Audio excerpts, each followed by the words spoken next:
એક ગરીબ ઘરમાં જન્મવું, 2 ટાઈમ ખાવાની તકલીફ હોય, ત્યાંથી સારી સ્કૂલમાં ભણવું, લગ્ન કરવા, બિઝનેસ કરવો, બધું બહુ નેક્સ્ટ ટુ ઇમ્પોસિબલ છે. પણ એ બધું ઈશ્વરે કરાવડાયું. અને એ બધાના પાયામાં એ હતું કે અમારા મા-બાપે અમને મર્યાદાઓ, સંસ્કારો, સમજ આપી હતી. હીરાના ધંધામાં નુકસાન કર્યું ત્યારે ખોટું નથી કર્યું, જેને લોકો ખોટું કહે છે. બહુ વ્યાજે પૈસા લીધા લોકો પાસેથી, મોડા આપ્યા, લેટ આપ્યા, પણ પૂરા આપ્યા. વ્યાજનું પણ વ્યાજ ગણીને આપ્યા. પણ એવો ભાવ નથી થયો કે હાલા નથી આપવા, કેસ આપ્યા છે ને ક્યાં જશે. ના, આ સમજ અમારા મા બાપે અમને આપી. એટલે એ બધું અઘરો સમય બી એવો જોયો કે ભગવાન દુશ્મનને ના બતાવે. હું મારી વાઈફ આખો દિવસ કોર્ટમાં ઊભા રહેતા હતા, ચેક રિટર્નના કેસો થતા હતા. 92, 93ની વાત કરું છું. એવો બી ફેસ જોયો. પણ ત્યારે બી મેં પલવીને કીધું કે જો ધીસ ઇઝ લાઈફ. આપણે તો જુગાર રમ્યા નથી, સટ્ટો રમ્યા નથી, આપણે જીવનમાં દારૂ નથી પીધો, મલેશિયા પટાયા નથી ગયા કોઈ દિવસ, વિઝા જ નથી લીધા એ બાજુના, ક્યાંય ગયા છીએ તો જુગાર નથી, બાજી પત્તા નથી. તો આપણે સાત્વિક જીવન જીવીએ, પછી ભગવાન જે પરીક્ષા લે એમાં ઊભા રહેવાનું. તો એ સંઘર્ષમય જીવન તો, અને એટલું મર્સિડીઝ આપતા ભગવાન ચેક તો કરે ને કે હાલો લાયક છે કે નહીં, એટલે પથારી તો ફેરવે જ તમારે. એમાં આપણે ઊભા રહ્યા. તો આજે અહીં તમારી સામે બેઠા છીએ. અને પૈસા ને, હું લોકો ગમે ને, હું એવા પૈસા નથી કમાયો. આજે બી સંઘર્ષ કરું છું. આજે યુનિવર્સિટી બનાવું તો ખબર નથી કે પૈસા ક્યાંથી લાવીશ, પણ થઈ જશે. એમ નરસિંહ મહેતાની હુંડીવાળી વાત મને બરોબર સેટ છે કે આપણી હુંડી સ્વીકારાઈ જશે. અને હમણાંની જ વાત છે, કોઈ બહુ જૂની વાત નથી. એટલે સંઘર્ષ તો સાહેબ જબરજસ્ત કર્યો, ખતરનાક કર્યો. કોઈ કલ્પના, એટલે એની આંખમાં પાણી આવી જાય એવો કર્યો. એટલે એમાં બહુ વાત કરવામાં મજા નથી અત્યારે. તમારે આજ મારો ઇન્ટરવ્યૂ, સારી ચેર જોઈએ, માઇક જોઈએ, લાઇટો જોઈએ, કેમેરા સારામાં સારો જોઈએ, કપડાં 2 જોડી સારા જોઈએ, તો જોઈએ જ ને. પણ આપણા ત્યાં સ્કૂલોમાંથી પૈસા કમાવાની વાત જ ભૂલાઈ ગઈ છે. હું સંસ્કાર, સ્કૂલમાં પૈસા કમાવાનું શીખવાડી શકાય, કેમ ના શીખવાડી શકાય? કે ભાઈ તમે આજે કોલેજ કરેલા છોકરાને એ જ ખબર નથી કે 10,000 કેવી રીતે કમાવાના, એને ખબર જ નથી. એ ફાફામાં કોઈ 15,000 આપે જતો, પણ 15,000 તને કેમ આપશે? તો પૈસા કમાવાનું હું માનું સ્કૂલ કોલેજમાંથી જ શીખવાડ. હવે ઘણી સ્કૂલો ચાલુ કરી છે, પ્રોજેક્ટ કરે છે, છોકરાઓ વસ્તુઓ વેચે છે, 15માં બનાવીને 20માં વેચે. આવું ચાલુ થયું છે ઘણી બધી સ્કૂલોમાં. જ્યાં જઈને હું કહેતો, વસ્તુઓ બનાવીને એક સોસાયટી બનાવે, છોકરાઓ ઘણી બધી ચીજ બનાવીને બધું વેચે. તો આ બધું મને ખ્યાલ છે. તમને હું સ્કૂલમાં ડ્રોઈંગ કરતો, પછી લકડાની ફ્રેમ બનાવતો, એની પર ચોંટાડતો, પછી એની પર પ્લાસ્ટિક લગાવીને અમે વેચતા. મારી એક સાયકલ હતી, 200 રૂપિયામાં વેચાતી નથી. તો એક જણે મને કીધું કે 1-1 રૂપિયાની ટિકિટ બનાવતો, 1000 રૂપિયામાં વેચે. તો મેં 1-1 રૂપિયાની ટિકિટ બનાવી અને 1000 ટિકિટો વેચી. સાયકલ તો એક જ જણને લાગવા, તો એક જણને તો 1 રૂપિયામાં 200 રૂપિયાની સાયકલ મળી. આ ત્યાંથી શીખવાડ્યું, સ્કૂલમાંથી. અમારા બધા વડીલો અને મિત્રો.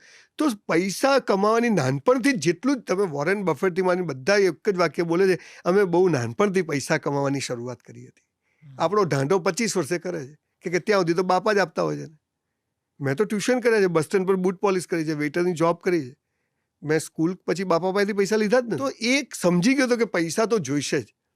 પણ હા, આજે પણ હું થિયેટરમાં જઈને 500 રૂપિયાની પોપકોર્ન નથી લેતો સાહેબ, કે પૈસાનું અપમાન છે. 10 કિલો આવે ઘરે લાવીએ, તનુને 500 રૂપિયાની પોપકોર્ન લઈને આવે છે, અને પાછું ઢળી જાય તો એને ડોન્ટ કેર, નહીં નીચેથી ના લઈશ. હવે એ કલ્ચરની તો કોઈ દવા જ નથી. પણ સ્કૂલમાંથી જ પૈસા કમાવો, કોલેજમાંથી ટ્યુશન કરો, કંઈ બી કરો, પણ પૈસા કમાવો, એ હું ચોક્કસ કહું છું. મારી પાસે આજે એક ગાડી, 4 ગાડી છે, તો બહુ થઈ ગયા. હવે નવી ઓફિસમાં નથી કર્યું, હું જે ઘરમાં રહું છું ખુશ છું. તો એ સંતોષ તો મારા. પણ મને એ તો ખબર હતી કે એ બધું કરવા પૈસા તો જોઈશે. પછી એની દોડ નથી, એ આયા પછી દોડ નથી, એ ખોટું. પછી પૈસા જોઈશે. હવે જો હું પૈસા માટે દોડું તો મારા જેવું બેવકૂફ કોઈ નથી. આજે પૈસા માટેની દોડ નથી, હવે જીવવું છે, મસ્ત કમાય છે. આપણે હાલો છોકરા જલસા કરશે, આપણે જ કરીએ. એટલે પણ બેઝિકલી તો જે આજના યુથને જે પ્રોબ્લેમ, એને એપલનો ફોન 1.5 લાખનો આવે ભાઈ, અને એમાં તું 1.5 લાખ કમાવાનો છે, તો એપલનો જોઈએ જ શું કરવા? 15,000નો સાદો વાપરે, એમાં એ જ કામ થવાનું છે. તો એ જે દેખાડાની દુનિયા આવી ગઈ છે, એ અગેન પાછું પેલું આપણે. બાકી પૈસા તો સાહેબ તોડીને. અને સાહેબ મેં દિવાળી 20 વર્ષ નથી ઉજવી, મેં ઉત્તરાયણ નથી ઉજવી, હું ધૂળેટી, ઉત્તરાયણ, હું ઓફિસમાં બેઠો છું 20 વર્ષ. આજે લોકો મને તો, હું 20 વર્ષ સુધી મુંબઈ નથી ગયો ફરવા સાહેબ. લગ્ન કરીને 20 વર્ષ સુધી ક્યાંય ગયો જ નથી. તો મહેનત તો કરવી પડશે. કે અત્યારે સંજય ભાઈ તમારા જલસા છે, અરે ભાઈ તું છેલ્લા 20 વર્ષ જો તને ખબર પડે. આપણે કે મોદી સાહેબને જલસા, મોદી સાહેબ 30 વર્ષ ક્યાં ગાયબ થઈ ગયા, કેટલી તપસ્યા કરી, એ તો કોઈને દેખાતું જ નથી. વડાપ્રધાન બની ગયા, PM CM થઈ ગયા સીધા. તો બધું એમ થોડું થાય. સખત મહેનત. અને કોઈને સાહેબ આજ મહેનત, બધાને હરામનું ખાવું છે, બધાને 8 કલાકની જોબમાં કરોડપતિ થવું છે. ના થવાય ભાઈ. 16 કલાક કામ ના કરો ને તો 2 ટાઈમ પૂરું થાય એવું નથી આજે. એટલી હરીફાઈ છે બોસ. એટલે યુથે તો સમજી જવાની જરૂર છે કે આપણે બધા સુપરમાં જ જિંદગી પૂરી કરવાની છે. ગમે એટલા સપનાઓ જુઓ, સપના વો નહીં જો સોને નહીં દેતા, બધી વાતો જ છે. મજૂરી કરવી પડે. એટલે એવી કરો ને કે ઊંઘ આવી જ જાય, અને તો પેલા સપના પૂરા થાય. જાગતી આંખે સપના જો, ઊંઘમાં નથી જોવાના. આ પહેલા તો એક શબ્દ, હવે બધા લોકો લખે છે, હું ના પાડું કે ના લખો, કે ના એ જ લખાય. પણ મેં તું ભાઈ, હું ઇન્સ્પિરેશનની વાત કરું છું. મોટિવેશન એટલે હવા ભરવાની. તુમ કર સકતે હો, સ્ટેજ પર કોટ બોટ પહેરીને આવવાનું, માઇક લગાવીને દોડતા દોડતા મ્યુઝિક વાગે અને બધા માણસો ચારે બાજુ, એટલું તમે ઇમ્પ્રેસ થઈ જાઓ ને, તુમ કર સકતે હો, લે કરીને બતાવ.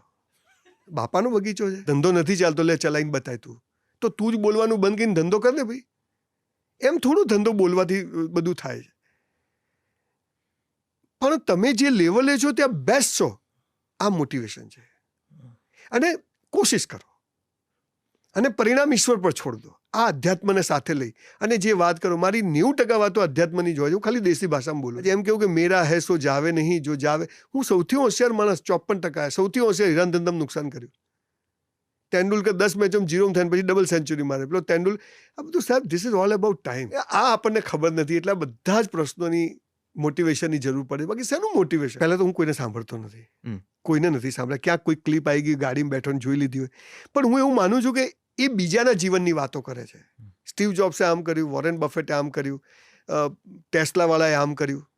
ભાઈ તે શું કર્યું? આજે આપણે ગાંધીજીને કેમ પૂજીએ છીએ? સરદાર પટેલ, એણે શું કર્યું આપણે જોયું છે.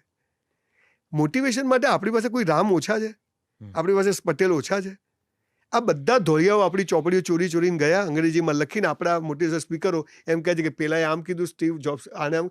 અરે બધા અહીંથી જ લઈ ગયા જ ભાઈ. એટલે એ લોકો એક ભ્રામક દુનિયા ઊભી કરે છે અને એમાં નેટવર્ક માર્કેટિંગ વાળાને બધા પૈસા આપીને આવા બધા મોટી ઇવેન્ટો થાય, તમને એના વિડીયો આખી જિંદગી બતાવ્યા કરે, તમને આ તો બહુ જોરદાર સ્પીકર છે.